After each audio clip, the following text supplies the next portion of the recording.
My phone was stolen. That was not cool. It wasn't nice. I wish I could turn back the hands of time. I wish I could just do something to recover my phone back. Oh, it sucks.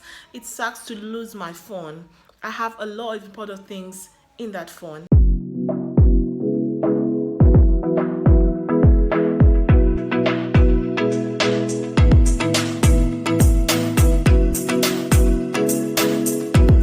Hey guys, welcome back to my channel. In today's video, I'm going to be telling you guys how I was robbed. It is very important that you guys really share with me if you've been robbed before. Have you been robbed in your house? Have you been robbed on the street? Does it happen only in Africa? Does it happen in the US? Does it happen in the UK? Wherever you are, I'll be glad to know how this happens to you. Yeah, and also to help us take more precaution out there, because guys, it is very sad, and it was very sad for me. It has not been once, not twice. This is my story. First and foremost, my name is Elizabeth. I wake up early in the morning, my daily routine as I'm going to work, here in Africa.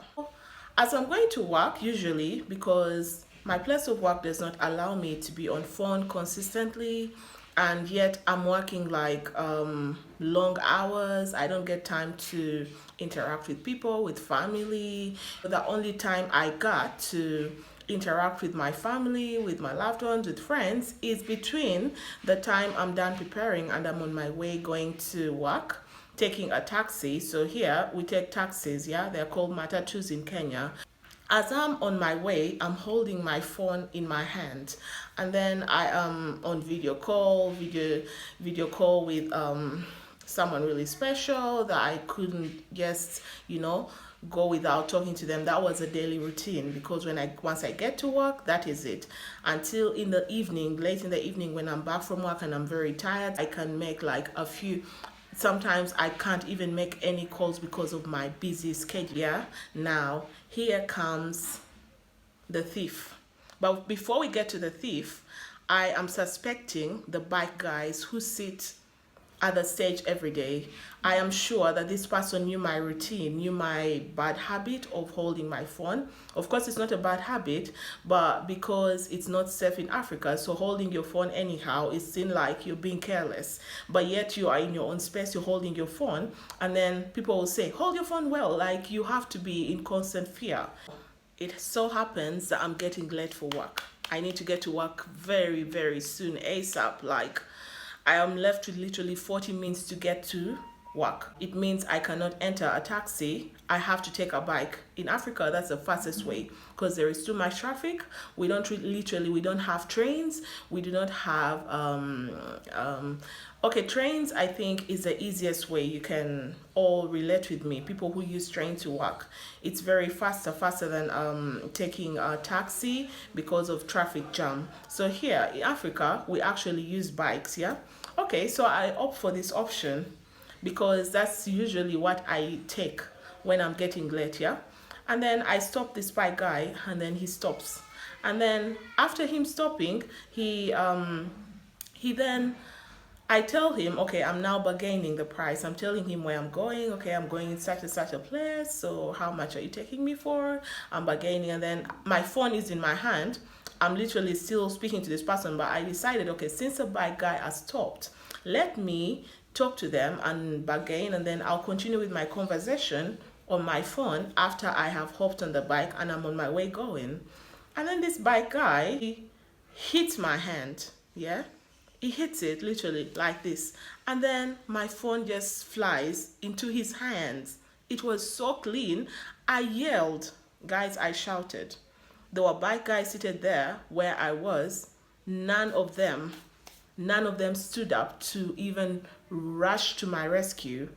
I shouted. The vehicles that were there, no one, even the bikes that were moving. Someone was like, oh, that bike is very fast, no one can chase it for you.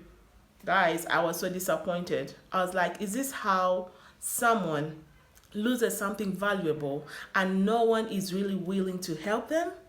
Guys, let me know if that has happened to you, because I was on my own at that moment. So I went and I reported to the police and all that, blah, blah, blah, blah, blah. But I remembered again.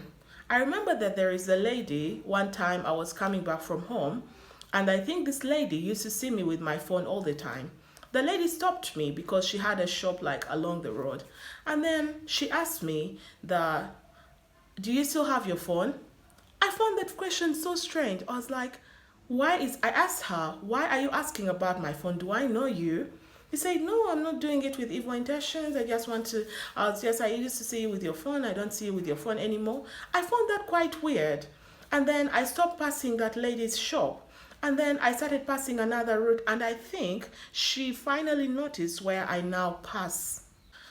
And then I now remembered, I said, oh, okay.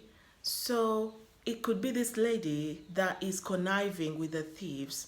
She's trying to study people who are around here. And then that used to happen a lot. I found out that so many people, like in 1 month, like 10 people would lose their phones along that road. So I call on my number because, of course, this person had it. It had a password and all that. I asked them, they picked up finally. And then I asked this thief, can you please return my phone? How much do you want? Because I have my phone numbers there. I have everything there. I really need my phone.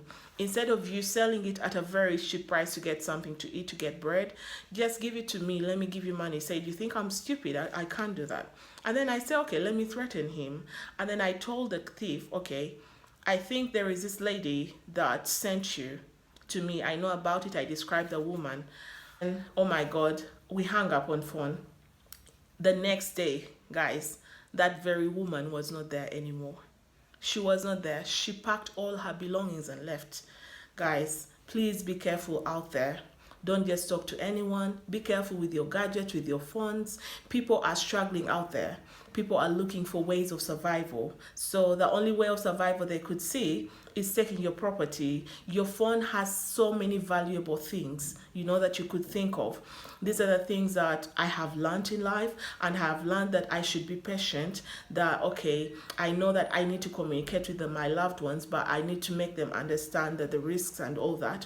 And then when I'm settled well at home in a very safe place, that's when I can pull out my phone and talk, because it has really costed me a lot.